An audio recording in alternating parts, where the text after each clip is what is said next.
इससे अच्छा प्लानिंग कुछ भी नहीं है। अगर आप मुझसे पूछेंगे कि सर आपके अनुसार अभी क्या प्लानिंग होनी चाहिए, मुझसे कोई पूछे एक लाइन में कि 45 दिन के अंदर परीक्षा की तैयारी करने का सबसे अच्छा तरीका क्या है।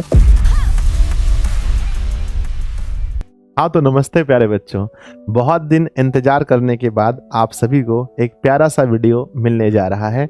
ये वीडियो आप देख चुके होंगे, टाइटल और थंबनेल से आप समझ गए होंगे कि ये वीडियो आपको बहुत ज़्यादा मोटिवेट करने वाला है, यानी कि 45 डेज है ना, यानी कि जो 45 दिन की हम इस वीडियो में आपको स्ट्रैटेजी बताने वाले हैं। क्योंकि बहुत सारे मेरे 10th क्लास और 12th क्लास वाले बच्चों के लिए, 12th क्लास वाले बच्चों के लिए तो इससे भी कम दिन बचा है, पर 10th वालों का लगभग इससे कुछ ज़्यादा दिन बचा है।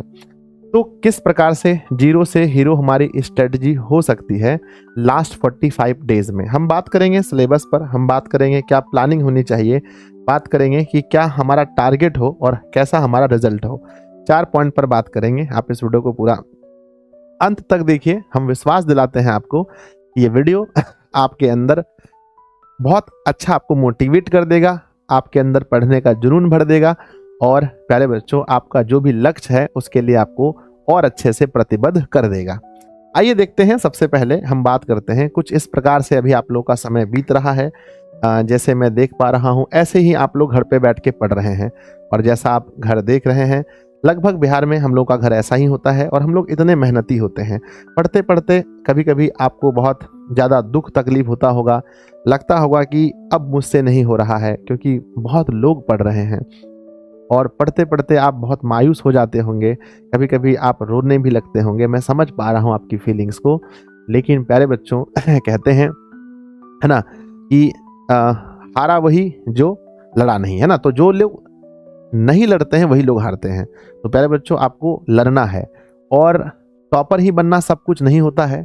ये नहीं है कि जो हर विद्यार्थी टॉपर बन जाएगा। आप भी समझदार हैं कि 17 लाख विद्यार्थी पेपर देंगे, उसमें से कोई एक होगा जो एक रैंक लेकर के आएगा, चाहे वो 10th की बात हो या 12th की बात हो। तो लेकिन हमें एक अपने आप में सेटिस्फेक्शन, अपने नज़र में उठना, कहते हैं बच्चों दुनिया की नज़र में आप गिर भी गए, लेकिन अगर आप अपनी नज़र में उठे हुए हैं तो आप समझिए बहुत बड़े योद्धा हैं।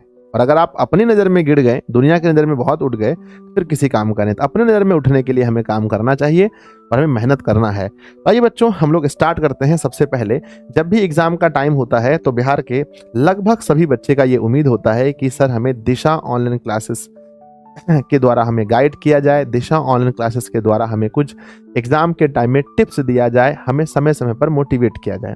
तो आइए बच्चों, ये आप जान ही रहे हैं कि बहुत ही जल्दी अपना परिवार 7 लाख का होने वाला है। कहाँ पर? प्ले स्टोर पर, अपना जो ऐप है इनका, है ना।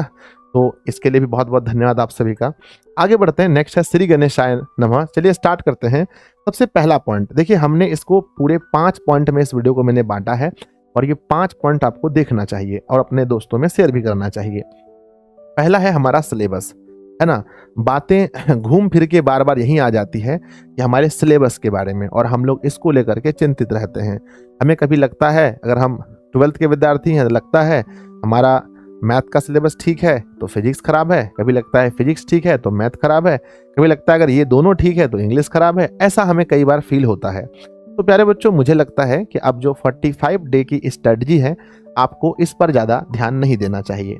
आपको सिलेबस पर ज़्यादा फोकस अब नहीं करना चाहिए, और अब आपको फोकस करना चाहिए आपको किस प्रकार से हम परीक्षा में अच्छे अंक ला सके। यानी हमारा अब कह सकते हैं कि हमारी जो पढ़ाई अब होने वाली है उसमें अधिकांश हमारा फोकस होगा कि किस प्रकार से हम लोग किस प्रकार से मार्क्स बेसिस पढ़ाई कर सके, है ना। यानी कि हमारा जो हमारा मार्क्स कैसे अच्छा आए, यानी कौन कौन से पॉइंट हमें सिर्फ हिट पॉइंट पढ़ने हैं जिससे हमारा मार्क्स आ जाए। तो हमारा अब हम लोग पूरे सिलेबस पर फोकस नहीं करके, अब जो 45 डेज है पूरे सिलेबस पर फोकस नहीं करके, जैसे मान के चलो कि मैथ है तो हम पूरे एनसीईआरटी के सवाल, एनसीईआरटी के सवाल नहीं लगाने हमें, और सिर्फ हमें कोशिश करना है कि क्यूबी लगा लें, यानी क्वेश्चन बैंक के सवाल लगा लें, ताकि हमें ये अनुमान लग जाए कि हाँ इस टाइप का क्वेश्चन पूछा जाता है। तो नंबर 1 पॉइंट मैंने बताया कि आप सिलेबस की चिंता ना करें, सिलेबस की चिंता ना करके आप मार्क्स बेसिस पढ़ाई पढ़ें। यानी मार्क्स बेसिस का मतलब ये होता है कि ज़्यादा आप प्रैक्टिस वाली चीज़ों पर फोकस करें, है ना, ज़्यादा प्रैक्टिस वाली चीज़ों पर फोकस करें, सिलेबस पर फोकस। अब पूरे सिलेबस पर फोकस नहीं करें, हमें ये चैप्टर खत्म करना है, ये चैप्टर खत्म करना है, ये चैप्टर नहीं हुआ तो क्या हुआ, अरे कुछ नहीं होगा, दोगुने प्रश्न होते हैं। तो हमें चैप्टर पर फोकस नहीं करके सीधा हमें अब कूद जाना चाहिए अपने सीधा प्रैक्टिस पर।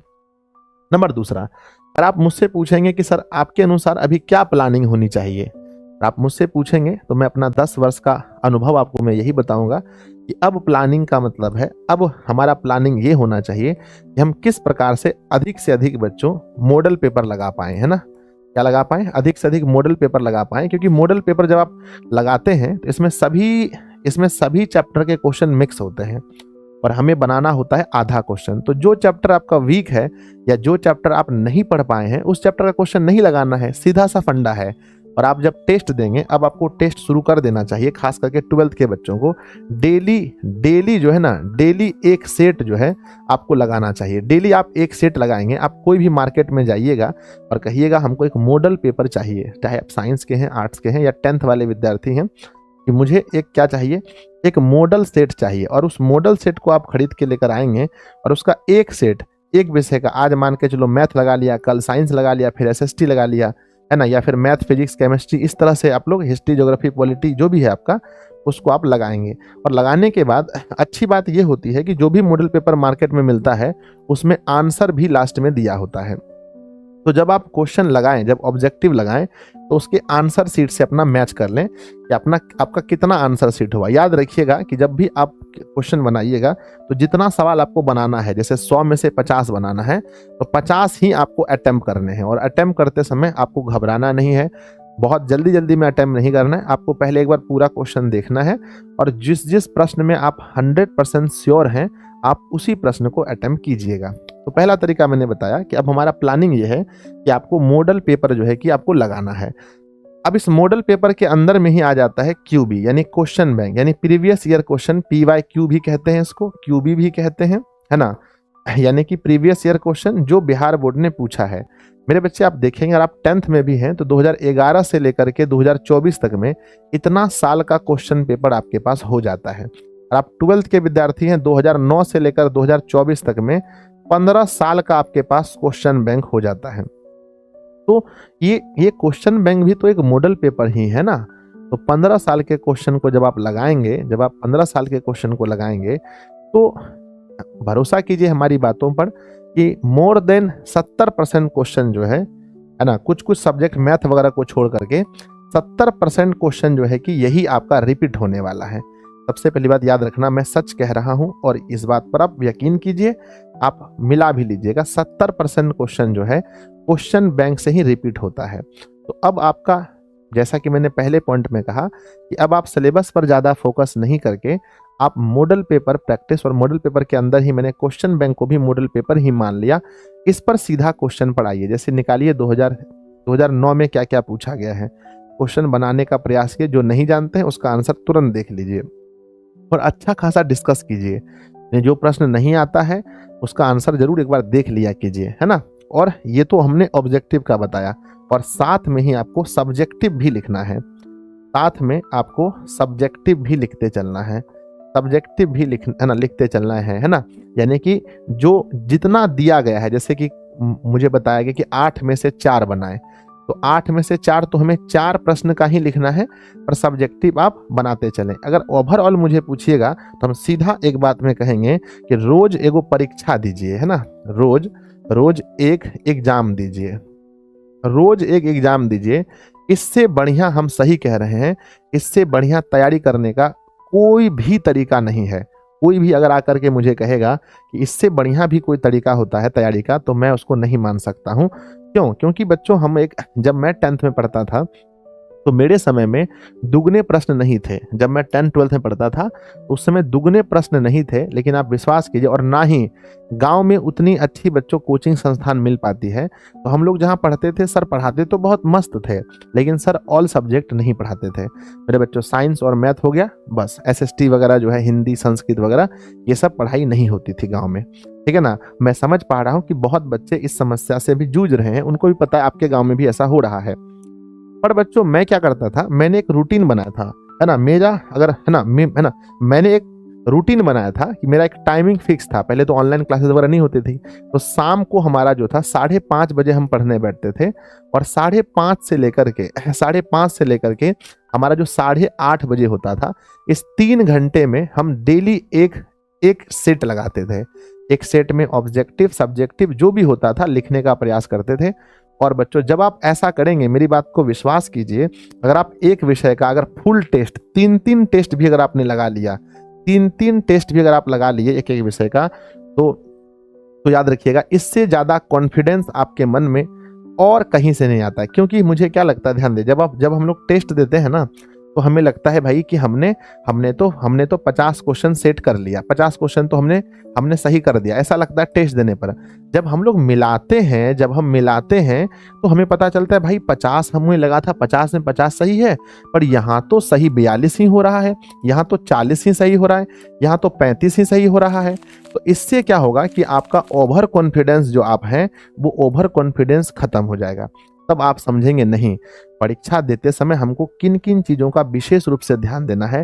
थोड़ा सा भी अपने आप को ज़्यादा हैप्पी होकर के क्वेश्चन बनाएंगे, माइनस प्लस छूट जाएगा। बहुत हैप्पी होकर बनाएंगे, लगाना है CH4 C2H4 लगा दीजिएगा, तो ये सब चीज़ आपको पता चलेगा। तो अगर मुझसे कोई पूछे एक लाइन में कि 45 दिन के अंदर परीक्षा की तैयारी करने का सबसे अच्छा तरीका क्या है, हम यही कहेंगे कि रोज एगो सेट लगाइए। बाकी इसके बाद अगर समय मिलता है तो सेल्फ स्टडी कीजिए, जो करना है कीजिए, लेकिन ईट हो चीज को जो है कि आप जरूर कीजिए बाबू लोग, है ना, जरूर कीजिएगा। हम एकदम हाथ जोड़ करके विनती करते हैं। मेरा बात जो बच्चा मान लीजिएगा, आज आप लिख लीजिए, जो विद्यार्थी मेरा ये बात को मान लीजिएगा कि एक ठो कोई भी विषय का रोजे परीक्षा दीजिएगा। आज इंग्लिश दिए तो कल हिंदी देंगे, और फिर दूसरा दिन फिजिक्स केमिस्ट्री मैथ देंगे। यानी एक कम से कम एक, अगर आप चाहें तो एक दिन में 2 भी लगा सकते हैं, 3-3 6 घंटा आपका चल जाएगा उसमें। नहीं तो एक ठो तो कम से कम पूरा लगाइए बाबू, एकदम एक हो विषय, ठीक है ना। तो मेरा प्लानिंग यही है। अभी का जो मेरा प्लानिंग पूछिएगा तो मैं यही कहूंगा कि इससे अच्छा प्लानिंग कुछ भी नहीं है। चलिए ठीक है ना, तो जरूर आप लोग कीजिएगा। फिर क्या है कि एक लक्ष्य बनाइए, एक टारगेट बनाइए, है ना, एक लक्ष्य बनाइए। क्योंकि बच्चों बिना लक्ष्य के अगर आप किसी भी कार्य को कर रहे हैं तो आप 100% नहीं दे पाइएगा। तो अपना लक्ष्य अपनी क्षमता के अनुसार, कोई विद्यार्थी जो अभी पढ़ने में बहुत कमजोर है वो 400 लेके चल रहा है, कोई ऐसा है जो सोच रहा है कि 300 प्लस भी अगर आ जाएगा तो हम फर्स्ट डिवीजन हो जाएंगे, कोई फेल होने वाला बच्चा है सोच रहा है 250 प्लस भी आएगा तो हम पास हो जाएंगे, कोई ऐसा विद्यार्थी है जो सीधा 450 सोच रहा है, कोई ऐसा भी है यहाँ दिशा में जो 470 भी सोच रहा है, कोई ऐसा भी है जो सोच रहा है कि हम शिवांकर का रिकॉर्ड ही तोड़ देंगे इस बार। तो सब कोई जो है अपना टारगेट अपने अपने क्षमता के अनुसार फिक्स करते हैं। लेकिन याद रखिएगा कि दुनिया बस इंतजार कर रही है आपके असफल होने का। दुनिया बस इंतजार कर रही है कि किस दिन आपका सपना टूटता है और वो आपके ऊपर हंसेगी। तो बच्चों याद रखिएगा, सबसे पहले जो भी लक्ष्य आप बनाते हैं वो लक्ष्य किसी को बताइएगा मत। ऑनलाइन में कमेंट बॉक्स में लिख देते हैं वो अलग बात है, पर कभी ऑफलाइन में किसी को नहीं बताइएगा कि मेरा लक्ष्य ये है, मेरा लक्ष्य ये है, मेरा लक्ष्य ये है। अगर आप ऐसा करते हैं और आप अपने लक्ष्य को नहीं प्राप्त कर पाएंगे तो वो लोग आपका मजाक उड़ाएंगे। तो पहले एक अच्छा खासा लक्ष्य बनाइए, और सिर्फ लक्ष्य नहीं बनाइए, उसके लिए मेहनत भी कीजिए। बाबू लोग, हम लोग को क्या लगता है कि हम 8 घंटा पढ़ लेते हैं तो हमें ये लगता है कि मेरे इतना तो कोई पढ़ ही नहीं पा रहा होगा, लेकिन आप ये शायद गलती कर रहे हैं।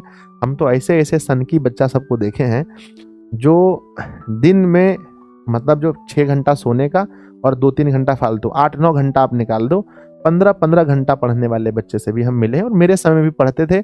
और मैं अपनी बड़ाई मुंह से क्या करूं, मैं भी बच्चों को 12-13 घंटा तक पढ़ा हूं, है ना। चलिए अब आगे बढ़ते हैं। आप समझ गए, एक अच्छा खासा एक लक्ष्य बनाइए, तभी आप मतलब कि आप उसके लिए आप लगे रहिएगा। और नेक्स्ट क्या है कि उसको फील कीजिए। रिजल्ट क्या है, रिजल्ट क्या है, जैसा हम मेहनत करते हैं तो हमें रिजल्ट मिलता है। तो रिजल्ट एक ऐसा चीज है जिसको ना फील करने वाली चीज है। तो बहुत ही आप काल्पनिक बनिए, है ना, बहुत ही आप काल्पनिक बनिए, और आप कल्पना कीजिए कि अगर ऐसा होगा तो क्या होगा, अगर ऐसा होगा तो क्या होगा। मेरे प्यारे बच्चे, मुझे पता है कि सब बच्चा यही सोच रहा है बिहार के कोने कोने में, क्योंकि देखिए अब पढ़ाई का मंच किसी के लिए अलग नहीं रहा। पहले लगता था कि जो शहर का बच्चा है वही अच्छा नंबर लेकर आएगा। पहले लगता था कि जैसे पटना का है, कोई गया का है, कोई बढ़िया मेन शहर में जो बच्चा पढ़ रहा है तो उसी का नंबर अच्छा आएगा जो डिस्ट्रिक्ट लेवल पे पढ़ रहा है। लेकिन अब तो ऐसा बात नहीं रहा बच्चों, अब तो ऑनलाइन शिक्षा आ गया है। और ऑनलाइन शिक्षा में क्या है कि आप घर कहीं गांव में, देहात में, पहाड़ों में, जहां पर भी आप हैं, इंटरनेट अगर सुविधा है तो आप बराबर में हो गए हैं। तो अब क्या शहर क्या गांव, कहीं से भी पढ़ के लोग, अब कंपटीशन ज़्यादा हो गया है। पहले जिसको अच्छे टीचर मिलते थे वही बच्चा मतलब टॉपर बनता था। अब तो अच्छा टीचर हर किसी के लिए उपलब्ध है बच्चों। तो याद रखिएगा हमेशा कि रिजल्ट को फील कीजिए कि क्या होगा उस दिन जब मैं अपने समाज में, मैं अपने कम से कम गांव में तो इतना लक्ष्य बनाइए कि गांव में आपसे ज़्यादा नंबर कोई नहीं लाए। मिनिमम अगर आप दिशा में भरोसा करते हैं तो मिनिमम इतना तो जरूर बनाइए कि आप जिस कोचिंग में पढ़ते हैं, कम से कम जिस कोचिंग में पढ़ते हैं उसमें आपसे ज़्यादा नंबर कोई लेकर नहीं आना चाहिए। जिस गांव में आप रहते हैं उस गांव में आपसे बेसी नहीं लाना चाहिए। आप प्रखंड में, प्रखंड लेवल का सोचिए, आप जिला लेवल का सोचिए कि जिला में सबसे ज़्यादा नंबर लाना है। और अगर आप पढ़ने में और बहुत अच्छे हैं तो आप डायरेक्ट बिहार लेवल पर भी सोच सकते हैं कि बिहार लेवल पर जो है कि हमसे आगे कोई नहीं होगा। नॉर्मल लोग होते हैं, ऐसा मत समझिए कि जो लोग टॉपर बिहार लेवल पर होते हैं बहुत अलग होते हैं। हम तो शिवांकर से भी मिले हैं, आदर्श से भी मिले हैं, आदित्य से भी मिले हैं, अजीत से भी मिले हैं। और बच्चों बहुत बच्चे से 2023 से लेकर 24 तक में सबसे अधिक टॉपर से मिलने का और सबसे अधिक टॉपर को आशीर्वाद देने का हमें सौभाग्य प्राप्त हुआ है। तो मैंने तो देखा है बच्चों कि बहुत खास नहीं होते हैं लोग, बस हाँ, लेकिन सबके अंदर हम एक चीज़ कॉमन देखते हैं कि सब लोग बहुत ज़्यादा मेहनती होते हैं। यानी कि कोई भी अगर निकाल के देखे तो 12, 14, 15 घंटा से कम कोई नहीं पढ़ देते एक लास्ट के 45 डेज में। तो ये मोटिवेशन आपके लिए हम इसलिए लाए हैं ताकि ये 45 दिन जो है यही आपका रिजल्ट बनाएगा। हम तो पहले भी बोलते थे कोई मायने नहीं रखता है कि किसी भी रेस में पहले आगे कौन था या बीच में आगे कौन था, मायने रखता है कि अंत में आगे कौन होता है। तो बच्चों इसके लिए आप प्लानिंग कीजिए, अभी भी कुछ नहीं बिगड़ा है, याद रखिएगा अभी भी कुछ भी नहीं बिगड़ा है। अब लास्ट में मैं अपने तरफ से आपको परीक्षा का कोई टिप्स देना चाहता हूँ, जिसको आप लोग ग्रहण कीजिए। पहला क्या है, पहला टिप्स क्या है कि डेली आप मोटिवेट रहिए, है ना। डेली आप मोटिवेट रहिए, कुछ भी हो जाए किसी भी स्थिति में आपको मोटिवेट रहना है। कोई आसपास में परीक्षा के समय में कोई घर में बीमार हो गया, आप बीमार हो गए, आसपास में लड़ाई झगड़े हो रहे हैं, फिर भी अपने आप को बोलो कूल डाउन, कूल डाउन। ये 45 दिन आपके जीवन का सबसे महत्वपूर्ण दिन होने वाला है। तो इसके एक एक मिनट को, इसके एक एक सेकेंड को, इसके एक एक घंटे को बहुत अच्छे से यूटिलाइज करने के लिए आप मोटिवेट रहिए, बहुत मोटिवेट रहिए। बच्चों मोटिवेट रहने के लिए आप कुछ मोटिवेशनल सॉन्ग्स वगैरह भी सुन सकते हैं। मैं ऐसा करता हूँ, मैं अभी भी सुनता हूँ, है ना। आप यूट्यूब वगैरह पर सर्च मार करके कुछ मोटिवेशनल सॉन्ग्स वगैरह जो है कि आप उसमें, है ना, देख सकते हैं। जैसे एक दंगल मूवी की है तो दंगल वाला देख सकते हैं, और एक बंदिया, आपको पता है बंदिया वो बंदिया, उसको सुन सकते हैं। और बच्चों एक है ना पिघला दे, ऐसा कुछ करके ना, जंजीरे वाला है, इसको सुन सकते हैं मेरे बच्चे। उसका सुल्तान मूवी का है ना, ये सुल्तान करके आता है एक सॉन्ग, रे सुल्तान, है ना, इस टाइप का सॉन्ग आता है, ठीक है ना। और आरंभ है प्रचंड, है ना, आरंभ है प्रचंड, आरंभ है प्रचंड। तो सुबह सुबह आप अगर चाहें, जैसे आप उठते हैं आपको थोड़ा आलस्य महसूस होता है, तो दंगल है, बंदिया है, पिघला दे जंजीरें और सुल्तान है, आरंभ है प्रचंड, ये सभी सॉन्ग्स को आप सुबह सुबह सुन सकते हैं, जिससे आप बहुत ज़्यादा मोटिवेट होंगे, ठीक है। तो ये मोटिवेट होंगे। और दूसरी बात क्या है कि मोटिवेट होने के लिए आप हमेशा याद इसको भी कर सकते हैं कि आपने जब शुरू किया था तो उस दिन आपने अपने आप से क्या वादा किया था। जिस दिन आप 10th में प्रवेश किए थे या जिस दिन आप 12th में गए थे, उस दिन आप अपने आप से क्या वादा किए थे। तो ये भी बहुत इंपॉर्टेंट होता है बाबू लोग, ठीक है ना। चलिए ये हो गया मोटिवेट करना है। दूसरा क्या है, दूसरा मैंने बोला टिप्स में, दूसरा क्या है, आपका हेल्दी होना बहुत ज़रूरी है। आपका स्वास्थ्य पर ध्यान रखना अभी बहुत ज़रूरी है। तो अपने स्वास्थ्य पर भी ध्यान रखिए। बहुत सारे पेरेंट्स फ़ोन करते हैं, कहते हैं सर आप समझाइए, मेरी बेटी जो है कि पढ़ रही है, वो खाना पीना नहीं खाती है, या मेरा बेटा खाना पीना छोड़ दिया है, खाना सिर्फ पढ़ाई कर रहा है। नहीं आपको हम बताते हैं भगवान बुद्ध की घटना। भगवान बुद्ध ने कहा था किसी भी धागे को अगर आप बहुत ढील छोड़ेंगे तो भी उसमें सॉन्ग, मतलब कि उसमें वो नहीं बनेगा, गिटार नहीं बनेगा, और बहुत ज़्यादा खींचेंगे तो टूट जाएगा। तो मध्यम में रखने से ही गिटार बनता है। तो बच्चों अपने आप को पूरा छूट भी नहीं देना, अपने आप को बहुत ज़्यादा दिक्कत में भी नहीं डालना है, आपको बीच का रास्ता अपनाना है, तभी हो पाएगा। तो अपने स्वास्थ्य का ध्यान दीजिए बाबू लोग, है ना, मोटिवेट रहिए, अपने स्वास्थ्य का ध्यान रखिए। और बच्चों अभी कहीं जाने से अवॉइड कीजिए, है ना, अवॉइड कीजिए कहीं जाने से, मतलब किसी रिश्तेदार के यहाँ, कोई मतलब फालतू के आपको कहीं भी नहीं जाना है, ना किसी रिश्तेदार के यहाँ जाना है, ना कोई शादी फंक्शन पार्टी में जाना है, ठीक है ना, कोई भोज भात कहीं नहीं जाना है। आप ये चीज़ कीजिए कि सब कुछ होगा। देखिए कोई कहीं नहीं जा रहा है, 45 दिन के बाद भी आपको ये सब कुछ मिलेगा। तो अभी कुछ दिन के लिए अपने आप को आइसोलेट कर लीजिए, अपने कमरे में ही रहिए कहीं जाने से अवॉइड कीजिए कोई भी। और दूसरी बात है क्या, संगति बच्चों। नेक्स्ट क्या है, नंबर चौथा हम आपको टिप्स देंगे कि आपकी संगति अच्छी होनी चाहिए। संगति है ना, संगति मीन्स होता है आपके जो आसपास के लोग हैं, आपके दोस्त हों चाहे आपके साथ में पढ़ने वाले हों, ठीक है, ये लोग अच्छे होने चाहिए। कई बार लोग मुझे कहते हैं कि सर मेरा 10 नंबर कम हो गया इसलिए क्योंकि मेरा दोस्त पढ़ने वाला नहीं था, वो मुझे हमेशा दिक्कत करता था, हमें प्रेशराइज्ड करता था कि घूमने चलो ये वो। तो अभी आपकी संगति होना बहुत अच्छा है ना, बहुत अच्छा संगति होना जरूरी है। यानी वैसे लोगों से संगति रखिए जो आपके तरह ही मोटिवेट हो, जो आपके तरह ही डेडिकेट हो, जो आपके तरह ही अपने लक्ष्य को लेकर के बहुत ज़्यादा सीरियस हो, अपनी बोर्ड परीक्षा को लेकर सीरियस हो। तो अपनी संगति पर ध्यान दीजिए बाबू, है ना, अच्छे से आप मोटिवेट रहिए, स्वास्थ्य पे ध्यान दीजिए, अवॉइड कीजिए। और नेक्स्ट क्या है, नंबर 5वां अगर मुझसे आप पूछेंगे तो मैं कहूँगा बच्चों कि विश्वास, है ना, अपने ऊपर आप विश्वास रखिए कि हाँ मुझसे हो जाएगा, मैं कर लूँगा। विश्वास रहना बहुत ज़रूरी है ना, आशा विश्वास यही सब चीज़ है जो आपको मतलब कि देता है कि भाई आप कर सकते हो, ठीक है ना। उसके बाद क्या है, उसके बाद नंबर 6 में है अपनी हैंड राइटिंग पर आप लोग ध्यान दीजिएगा। हैंड राइटिंग पर ध्यान दीजिएगा। इतना सब कुछ अब ज़्यादा नहीं बोलेंगे, नहीं तो फिर आप लोग याद भी नहीं रख पाइएगा। तो इन सभी चीज़ों पर आप ध्यान रखिएगा। अगर आपको लगता है कि बार बार जो है मेरे बच्चे बार बार हम इस चीज़ को याद नहीं कर सकते हैं, क्या बोलें सर, इसको लिख कर कहीं पर रख लीजिएगा, है ना। हम ज़्यादा मोटिवेशन वीडियो नहीं डालते हैं क्योंकि आप फिर भूल जाएंगे कि हमें किस वीडियो के अनुसार मोटिवेट रहना है। तो बच्चों हम अभी भी ज़्यादा वीडियो नहीं डालेंगे, अब कुछ दिन बाद ही मेरा वीडियो आएगा। तो आप इस वीडियो के अनुसार ही अपने आप को मोटिवेट कीजिए। जो वीडियो मैंने भेजा है कुछ नया मत सोचिए, है ना, या फिर मोटिवेशन वीडियो दीजिए। आपको अगर हर 10 दिन में 5 दिन में अगर मोटिवेशन वीडियो की आवश्यकता पड़ रही है, इसका मतलब आप सच मानिए, बुरा नहीं मानिएगा, आप नहीं पढ़ रहे हैं अच्छे से, ठीक है, आपसे नहीं हो पाएगा उतना अच्छा। तो आपको बार बार मोटिवेशन वीडियो चाहिए भी नहीं। एक बार सर प्लानिंग बता दिए, अब इस प्लानिंग से आपको एग्जाम तक चलना है।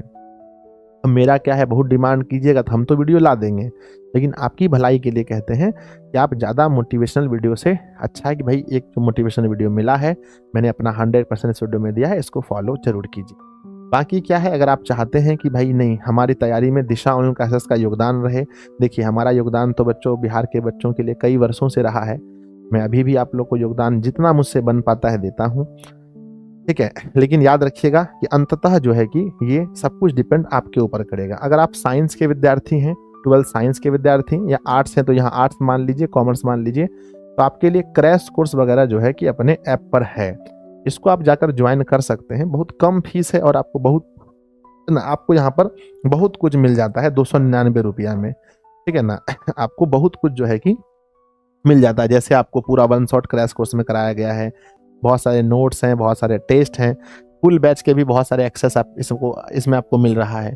तो पढ़ाई करने के लिए अगर आप एक अच्छा जगह खोज रहे हैं तो ये बेस्ट है, आप लोग ले सकते हैं एडमिशन। और 10th वाले विद्यार्थी हैं तो आपको मुझे बोलना क्या है दिशा के बारे में, मात्र 199 रुपये फीस है, आपको भर भर के वो हर चीज़ मिलेगा जो आपकी परीक्षा के लिए ज़रूरी है। तो प्यारे बच्चों, हम उम्मीद करते हैं कि मैं जिस उद्देश्य से आया था वो उद्देश्य की पूर्ति मैं कर पाया हूँ, और आप सभी लोग इस वीडियो को बहुत अच्छे से देखे होंगे और अपने अपने सभी दोस्तों में भी शेयर कीजिएगा अगर आपको वीडियो अच्छा लगा हो तो।